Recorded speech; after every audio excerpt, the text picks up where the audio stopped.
नाव विद्यानिकेतन high school. तर मी आज हे पुस्तक वाचणार आहे. या पुस्तकाचे नाव ॲथलेटिक्स खेळाची ओळख. या पुस्तकाचे लेखक मंगेश वैशंपायन. तर चला सुरू करूया. रोजचे वर्तमानपत्र उघडून पाहिले तरी त्यात कुठल्या ना कुठल्या स्पर्धेच्या बातम्या असतात. टीव्हीवर देखील अधूनमधून धावण्याच्या, लांब किंवा उंच उड्यांची स्पर्धा क्षणचित्रे आपल्याला दिसत असतात. ऑलिम्पिक, एशियाड किंवा जागतिक स्पर्धांमध्ये आणखीनच वेगळे खेळ खेळले जातात. ॲथलेटिक्स प्रकारचे जे खेळ असतात त्याबद्दल मात्र जगभर प्रचंड उत्सुकता असते. या खेळ प्रकारात खेळणारे खेळाडूही खूपच लोकप्रिय असतात. काय विशेष आहे या खेळामध्ये? तुम्ही हे खेळ खेळू शकाल? हे खेळ खेळायचे असतील तर काय साधने असावी लागतात? हे खेळ खेळायचे असतील तर काय काय साधने असावी लागतात? आंतरराष्ट्रीय पातळीवर जेव्हा हे खेळ खेळले जातात तेव्हा कशाची तयारी केली जाते? शर्यती कशा आखल्या जातात आणि कशा राबवल्या जातात? स्पर्धा जिंकण्यासाठी खेळाडू कोणकोणते कौशल्य आत्मसात करतात? रिले, अडथळ्याच्या शर्यती, मॅरेथॉन असो, धावण्याच्या खेळ, उंच उडी, लांब उडी, बांबू उडी, लंगडझाप उडी असे उड्यांचे खेळ, गोळाफेक, थाळीफेक, भालाफेक असे वस्तू फेकण्याचे व काही प्रमुख ॲथलीट्स याबद्दलची माहिती देणार हे पुस्तक. तुमच्यापैकी खेळणाऱ्यांना उपयुक्त ठरेल अशी माहिती या पुस्तकात आहे. बालमित्रांनो, अभ्यास करण्यापेक्षा मैदानावर खेळणे तुमच्यापैकी बऱ्याच जणांना आवडतो. मैदानावरचे खेळ खेळताना तुम्ही सर्वांनाच एकच वेगळी आनंद वाटतो. खेळताना, बागडताना तहान भुकेची भान सुद्धा उरत नाही. अशा प्रकारे मैदानावर खेळताना कधी कधी तुम्ही नुसत्याच बागेत उड्या मारल्याप्रमाणे मैदानावर उड्या मारता.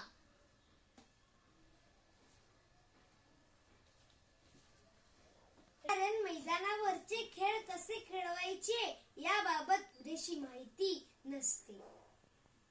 तसेच कधी कधी दूरदर्शनावर किंवा शाळेच्या मैदानावर होणाऱ्या विविध क्रीडा स्पर्धा तुम्ही पाहता. या क्रीडा स्पर्धांमध्ये सहभागी होणाऱ्या खेळाडूंचे खेळ पाहून तसे खेळ आपणही खेळावे असे मनातून वाटते. म्हणून मग ज्या खेळाडूचा आपण खेळ पाहिला त्या खेळाडूसारखे मैदानावर खेळण्याचा प्रयत्न करतो. परंतु ते योग्य पद्धतीने जमत नाही. म्हणून मग आपण खेळ खेळण्याचे सोडून देतो. पण हे बरोबर नाही. कारण मैदानी खेळापुढे आपल्या शरीराला तसेच मनाला टवटवीत उत्साह मिळतो. खेळामुळे आपली प्रकृती सुदृढ होते. म्हणून रोज थोडा वेळ का होईना पण मैदानावर खेळणे आवश्यक असते. लांब उडी, उंच उडी, धावणे, गोळाफेक, थाळीफेक, भालाफेक असे वेगवेगळे खेळ आपणास ऐकून किंवा पाहून माहिती असतात.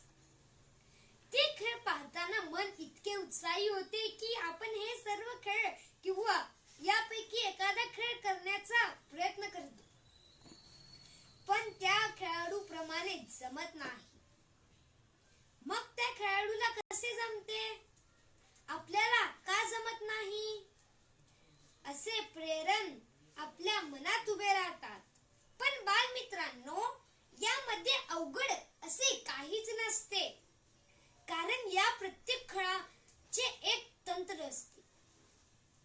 खेळ खेळण्याची एक विशिष्ट पद्धत असते.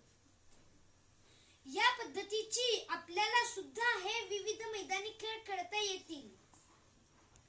फक्त खेळताच येतील असे नाही तर कदाचित यात प्रावीण्य मिळवता येईल. यासाठी आपण त्या खेळाच्या क्रीडांगणाचे, त्यात वापरण्यात येणाऱ्या साहित्याची, त्याच्या तंत्राची माहिती करून घेऊ. धावण्याची शर्यती, पळा कोण पुढे पळतो? हा खेळ खेळण्यास आपल्यापैकी बऱ्याच जणांना आवडतो. बहुतेक वेळा हा खेळ आपण वेगवेगळ्या प्रकारे खेळत असतो. एखाद्या वस्तूला कोण अगोदर स्पर्श करतो या रेषेतून या खेळाची सुरुवात होतो. शाळा सुटल्यानंतर वर्गातून सर्वात पहिला कोण बाहेर पडते? धावत धावत घरात कोण पहिल्यांदा प्रवेश करतो? अशा प्रकारचे छोटे छोटे शर्यती आपण शाळेतील मित्रांसोबत किंवा घरातील भावंडांसोबत खेळत असतो. पण हा खेळ खेळताना बऱ्याच वेळा जिंकण्यासाठी आपण वेगवेगळ्या युक्त्या वापरतो. कधी कधी आपल्या सोबती त्याच्या युक्त्या वापरून आपल्यावर मात करतो आणि या प्रकारातून कोणाचे बरोबर आणि कोणाचे चुकले असा वाद निर्माण होऊन भांडणातही सुरुवात होते. आबोलाही निर्माण होतो. खरे तर खेळ आनंद मिळवण्यासाठी खेळले जातात, पण त्यातून भांडणे निर्माण होऊ लागली तर खेळातील मजाच निघून जाते. म्हणून अशा प्रकारे या चला पळा कोण पुढे पळतो खेळातही काही नियम बनवण्यात आले. या नियमाचा वापर करून धावल्यानंतर जो पुढे पळतो तो जिंकतो असा निर्णय घेणे सोपे होते व त्यातून निर्माण होणारे भांडणेही टाळता येतात. पळा पळा कोण पुढे पळतो या खेळाचे नियमबद्ध स्वरूप म्हणजेच आजच्या धावण्याची स्पर्धा. धावण्याची स्पर्धा साधारणपणे 3 प्रकार असतात. धावण्याच्या या स्पर्धेचे हे प्रकार त्यामधील अंतरावरून पडतात. कमी अंतराची स्पर्धा, मध्यम अंतराची स्पर्धा आणि लांब अंतराची स्पर्धा हे धावण्याचे स्पर्धांमधील 3 प्रकार आहेत. त्या स्पर्धांमध्ये धावण्याचे अंतर 400 मीटर किंवा त्यापेक्षा कमी असते. अशा स्पर्धा कमी अंतराच्या स्पर्धा म्हणून ओळखल्या जातात. 400 मीटर पासून 800 मीटर अंतरापर्यंत धावण्याची स्पर्धा असेल तर ती मध्यम अंतराची स्पर्धा होती आणि 800 मीटर पासून पुढील अंतराच्या स्पर्धा अडथळा स्पर्धा याही धावण्याच्या काही वेगवेगळ्या स्पर्धा आहेत.